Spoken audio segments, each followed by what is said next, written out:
네, 여러분 반갑습니다. 한겨레 데일리 라이브 뉴스 라이브 시작합니다. 어서 오십시오. 고현준입니다. 자, 오늘 함께해 주실 세 분 소개해드리죠.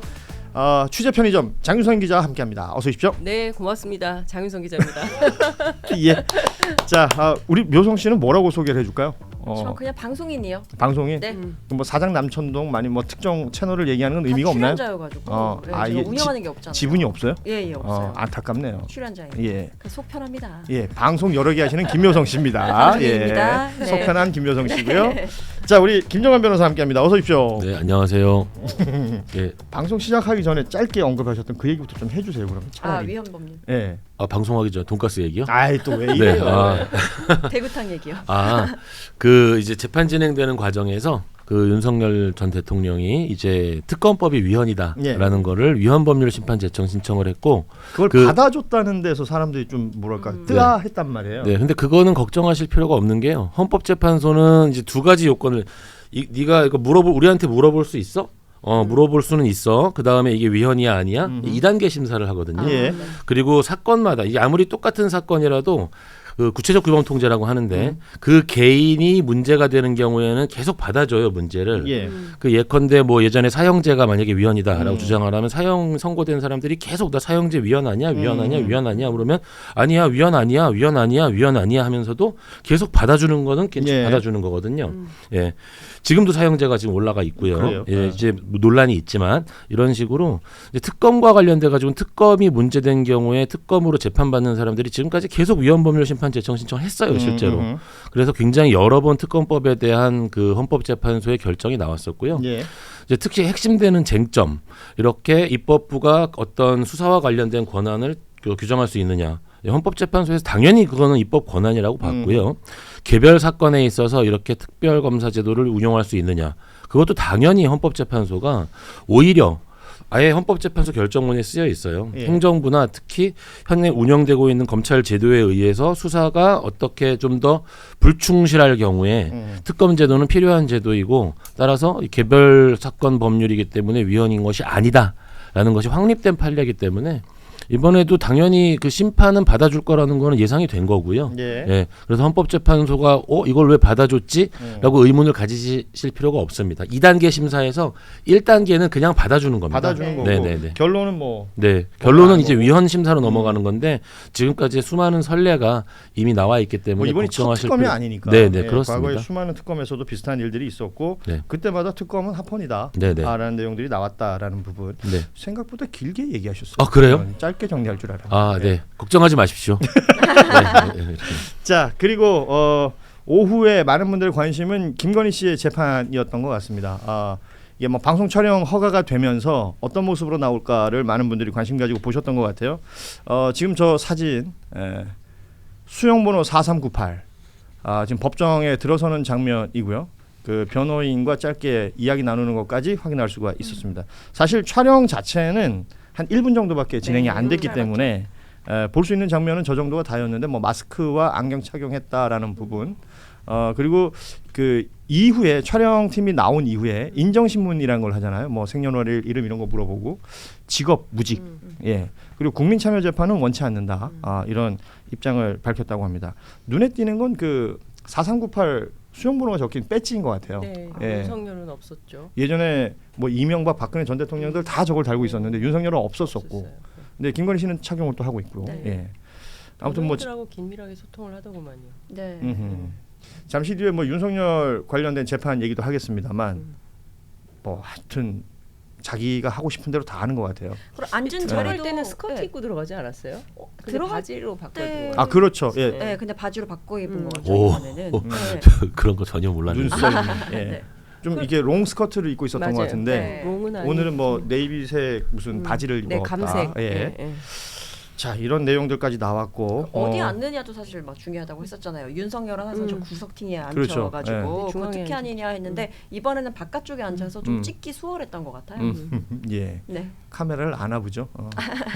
원래 위치가 원래 저- 바깥쪽에 네, 그쵸. 예, 원래 피고인이 바깥쪽, 변호인이 안쪽이거든요. 네. 근데 맨 왼쪽에는 변호인이 앉았던데요. 가운데 앉았던데요. 어. 그 변호인 최지우 둘 옆에 가운데 앉았어요. 앉고 네. 그다음에 최지우 변호사 옆에. 뭐 그런 자리 조정 정도야 뭐 재판장이 특별히 뭐라고 하지 않으니까. 네. 예. 그렇죠. 뭐 아무튼 저 장면을 오늘 많은 분들이 보셨고 그 재판 자체도 굉장히 짧게 끝이 났어요. 그 첫 번째 공판은 보통 뭐 기본적인 내용들만 확인하고는 마무리가 되는 것 같습니다. 네, 인정신문하고 이제 증거인부 관련돼 가지고 보통 진행을 하기도 하는데 예. 증거인부 다음 차회 진행하겠다 그러면 그 차회 진행을 인정해 주니까요. 자, 수갑 왜 착용하지 않았냐 질문 올라오고 있고 속눈썹을 손질한 것 같더라, 눈썹을 손질한 것 같더라, 뭐 이런 내용들도 보이는데 아니 뭐. 예, 근데 뭐- 화장은 못하죠. 네. 지금 예. 눈썹 보시면 뭐 이렇게 한 것 같지는 않은데. 네, 화장을 지웠기 때문에 그래서 아마 눈썹이 마스크를 된 거예요. 착용하지 않았을까 예, 싶기도 예, 하고, 예. 예, 그렇죠. 예, 다들 이제 본인들의 관심 있는 분야들만. 여기가 사장 난촌동이라면 전 벌써 한 5분 털었거든요. 지금 네, 참고 있습니다. 예. 아, 정말 할 얘기가 많지만 아니 사장 남천동식으로 한번 해. 아, 네. 하세요. 아, 오늘 네, 사장 편안하게. 남천동 출연이에요? 궁금해요. 예, 그렇죠. 오늘 밤 예고편. 아, 뭐가 눈썹에 대해 사장 이야기를 많이 하나요? 남천동에서 우리 김효성 아우, 참아야 씨의 됩니다. 예, 사자후를 들으실 수 있을 것 같습니다. 네. 자, 이 재판 얘기는 뭐 이 정도로 가름하고 오늘 새벽에 이재명 대통령이 유엔 총회 기조연설을 했습니다. 그리고 내일 또 이게 뭐 우리나라 대통령으로서는 또 처음이라고 하지 않습니까? 예. 안보리 의장국 입장에서 이 공개 토의를 또 주재하는 장면들도 확인할 수 있을 것 같은데 새벽에 있었던 기조연설 내용 중에 인상적인 문장들, 뭐 외신에서도 뽑고 있는 문장들이 있어서 좀 보자면 대한민국이 국제사회에 완전히 복귀했음을 당당히 선언한다.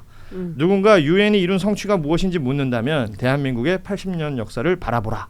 이런 문장들에서 굉장히 임팩트가 있었던 것 같고 무엇보다 이 한반도 평화 관련된 언급에 있어서는 그 END, End Initiative라는 표현을 썼는데요. 뭐 교류, 정상화, 비핵화 관련된 이 언급 그리고 북한 관련해서는 일체 적대 행위는 할 뜻이 없다. 뭐 이런 문장들이 나왔을 때는 뭐 현장에서 박수가 나오기도 하고 했었습니다. 일단 이 기조연설 어떻게 보셨는지 조금 짧게 한 마디씩 들어보시죠. 저부터 예. 저는 END란 그 일단 그 단어 구성을 굉장히 잘했다는 느낌을 받았고요. 사실 대한민국의 헌정사가 유엔과 굉장히 밀접한 관련이 있거든요. 그렇죠. 예. 그 대한민국이 이제 그 분단되는 과정에서 우리가 헌법을 만들면서 우리의 영토는 한반도로 한다라고 하면서 북한을 국가로 인정할 수 없다라는 것을 선언하면서부터 이제 우리가 유엔 가입까지 1991년에 가입을 하잖아요. 굉장히 오랜 시간이 걸립니다. 그리고 6.25 전쟁이라는 게 유엔이 집단 행동으로서의 어때 유엔 평화와 관련된 그렇죠. 이런 행동을 한 것도 처음이고 어떤 유엔의 역사에서 사실 그 평화 지향적인 유엔의 목적, 유엔 목적 자체가 인권 보장과 평화거든요. 예. 예.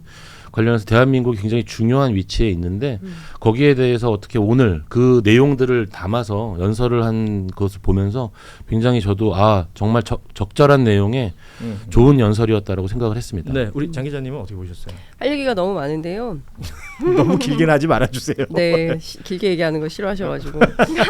근데 어쨌든 뭐 빛의 혁명을 강조해서 얘기한 대목은 뭐 우리가 다 익히 알 수 있는 내용이고, 그리고 한강 작가의 그 표현을 빌어서 한 것도 예. 그 시민들한테는 굉장히 좋은 평가를 받고 있는 것 같고요. 그리고 어쨌든 유엔의 가치 더 많은 민주주의를 우리가 어떻게 이룩할 거냐, 이제 전 세계가 함께 똑같이 겪고 있는 수많은 위기의 징후들에 대하여 같이 국제 연대로 뭐 예. 풀어가야 된다라는 얘기고요. 역시 제일 중요한 포인트는 한반도의 평화 체제를 어떻게 만들어 가느냐. 이제 변호사님 말씀하신 대로 냉전을 끝내겠다. END 이렇게 딱 얘기를 한 대목은 오늘 기자들 사이에서 이거를 누가 조어를 만들었냐, 어느 팀이냐, 뭐 대변인실이냐, 국정홍보팀이냐, 연설비서관실이냐, 아니면 안보실이냐. 막 대통령실에서 이렇게 해서. 기자들끼리 그런 얘기를 나눴어요? 그렇죠. 왜냐하면 이게 뭐 저도 마스가, 예, 아하. 마스가도 그렇고 그 END도 그렇고 예. 이런 거 조어를 만드는 팀이 누군가 있을 것이다. 막 그래서 이제 찾고 있었는데 마스가는 이제 산업부의 예. 그 저기였고요. 그리고 요거는 아직 제가 찾지는 못했는데 안보실로 추정이 된다. 그리고 이번 연설문 꽤 잘 쓰여진 연설인데 그 연설비서관이 지금 아직 공석이거든요. 예. 그래서 연설문은 누가 썼냐 뭐 이런 거 물어봤었는데 쭉 확인을 해보니까 비서관실에서 쭉 정리를 해서 대통령께 드리면 대통령께서 최종 컨펌을 그렇죠. 하는. 예. 그래서 마지막에 엄청 많이 고친대요. 그래서 사실상 이거는 네. 대통령이 쓴 거나 다름없다. 이제 그렇게 얘기가 나오는데요. 사실 뭐 유엔 역사 말씀하셨지만 유일하게 분단 국가예요. 전 세계에서 한반도가. 그리고 공교롭게도 북한에서 상당히 이제 하노이 때 기대를 많이 했고 예. 북미 관계를 정상화하면서 외교 수립을 하고 정상 국가로 나아갈 수 있는 토대가 구축될 거다라고 문재인 정부 때 상당히 큰 기대를 했지만 하노이 노딜로 완전히 끝나버렸습니다. 그리고 나서 남북 관계는 지금 그야말로 이제 패퇴의 길로 막 걸어가고 있었는데 다시 한번 또 국민 주권 정부가 들어서면서 이 끔찍한 냉전을 확실하게 끝내겠다. 그런데 이제 세 가지 방법 중에 제일 중요하게 건 것이 바로 정상화라는 표현인 네. 것 같아요. 안보실장이 뉴욕 현지에서 기자들하고 그 기자 간담회를 가졌는데 기자들 사이에 가장 많이 쏟아진 질문이 그래서 정상화를 어떻게 하겠다는 거냐. 남북관계 정상화, 북미관계 정상화. 그러면 정상화, 정상적인 외교관계를 수립하려면 수교를 해야 되는데 지금 우리는 적대적 두 국가인데 이 적대관계를 청산하려면 정전협정을 어떻게든 왜냐하면 교전 중인 상대국이기 예. 때문에 이 교전 상태를 어떻게 내려놓을 거냐. 굉장히 많은 질문들, 디테일이 살아있는데 그 부분에 대해서는 구체적으로 설명을 아직 하진 않고 있어요. 예. 그래서 여러 가지 퀘스천 마크는 있긴 합니다만 어쨌든 이재명 정부가 한반도 평화 체제를 위해서 어떻게 가하겠다라는 기본 방침을 세운 것이기 때문에 굉장히 유의미한 거다. 국제사회로부터 큰 박수를 받고 있다 이런 평가할 수 있을 것 그 같습니다. 트럼프의 막말 연설과 너무 또 비교되면서 그러니까요. 예. 비교되면서 뭔가 좀 더 돋보인 것 어쩌자는 같아요. 건지. 트럼프는 거기 시비걸로 나온 사람이에요. 예. 야 여기 에스컬레이터 고장 났더라. 뭐 이런 얘기하고. 예. 처음부터 왜 이 모양이냐. 그 마크롱은 또 왜 잡아놨어요? 30분을 걸어가지도 마크롱은 또 못하게. 걷다 대고 전화하고 또 바로 전화가 됐더만요. 정치인이에요. 예. 아무튼 사진도 찍고 막. 예. 첫 번째 대답할 걸. 지금 이 유엔 총회 주변에도 뭐 굉장히 재미있는 일들이 많이 벌어지고 있는데 이재명 대통령이 주목받고 있다라는 느낌을 확실히 받았고 총회에 참석하지 않는 시간들 뭐 미국에 도착하자마자 이 블랙록이라고 하는 굉장히 큰 자산 운용사죠. 여기와 이제 투자 협약 같은 것도 맺고 있고 우리 또 동포 간담회도 진행이 되고 그 재외국민들에 대한 투표 이 제도를 좀 개선하겠다라는 강한 의지를 또 보인 게 현지에서는 또 굉장히 크게 호평을 받고 있는 것으로 보입니다. 자 그리고 이제 내일 있을 이 안보와 평화 그리고 AI와 관련된 내용의 이 공개 토의를 주재하게 되는데 말하자면 이제 사회 보는 거죠. 그렇죠. 그리고 저는 그게 궁금해요. 이제 국무회의 할 때처럼 토론을 할까? 그렇지는 아니요. 않겠지. 그런 건 아니에요. 국무회의처럼 뭐 그렇게 할 수는 없고요. 막 물어보고 그쵸. 곤란하게 하고 막. 이게 이제 그 안보리 유엔 안보리 15개 그 이사국이 있는데 상임 이사국이 5개 나라고 그렇죠. 10개가 비상임국인데 우리는 비상임 이사국이에요. 그래서 이게 이제 한 돌아가면서 달에 한 의장국을 번씩, 하죠. 한 예. 달에 한 번씩 돌아가면서 9월에 당첨되기가 그렇게 어려운 일인데 우리가 이번에 당첨이 된 겁니다. 타이밍이, 예, 예. 그래서 이제 사회 주제를 하고 그리고 대충 뭐 나온 얘기를 들어보니까 앞서 말씀하신 대로 AI와 국제 평화 안보를 주제로 해서 첫 번째 발언을 하고 예. 바로 빠집니다. 예, 바로 빠져서 양자회담 하러 가시고요. 그 자리 의장석은 왜 우리가 국회의장 빠지면 부의장들이 돌아가면서 그렇죠. 사회 보잖아요. 그런 것처럼 아마도 조현 외교부 장관이 그 의장석을 지키면서 사회를 할 것 같아요. 그러니까 예. 뭔가 그 하루 종일 그 자리에 있는 것이 아니라 아니죠. 그렇죠. 네. 네, 예. 오늘도 보면 중간에 막 장내가 소란해지니까 계속해서 비상 벨 같은 걸 계속 울리기도 하면서 네. 장내를 집중시키는 모습도 볼 수 있더라고요. 이게 우리가 유엔 총회를 이렇게 집중해서 본 적이 그러니까요. 예전에 처음 봤어요. 난 BTS 나올 때 좀 그랬던 것 같아요. BTS. 근데 예. 주로 우리가 연설에 주목을 했죠. 그러니까요. 연설에 예. 주목을 했는데 우리가 대한민국 대통령으로서는 그 처음이니까. 유엔 총회 그 의사봉을 쥐는 첫 번째 대통령이 그렇습니다. 되기 때문에 예. 그 유엔 전반에 대해서 살펴보는 그런 언론 또 재미가 보도가 있어요. 나오는 것 같아요. 예. 예. 국제적 위상이 상당히 많이 달라졌어요. 저는 뭐 그래서 이 대한민국이 당당히 복귀한다라는 선언이 굉장히 인상적이었습니다. 왜냐하면 지난 몇 년간 윤석열 정부 시절에도 뭐 유엔을 가고 미국을 국빈 방문도 하고 했었지만 그때마다 갔을 때는 갈등의 온상이었거든요.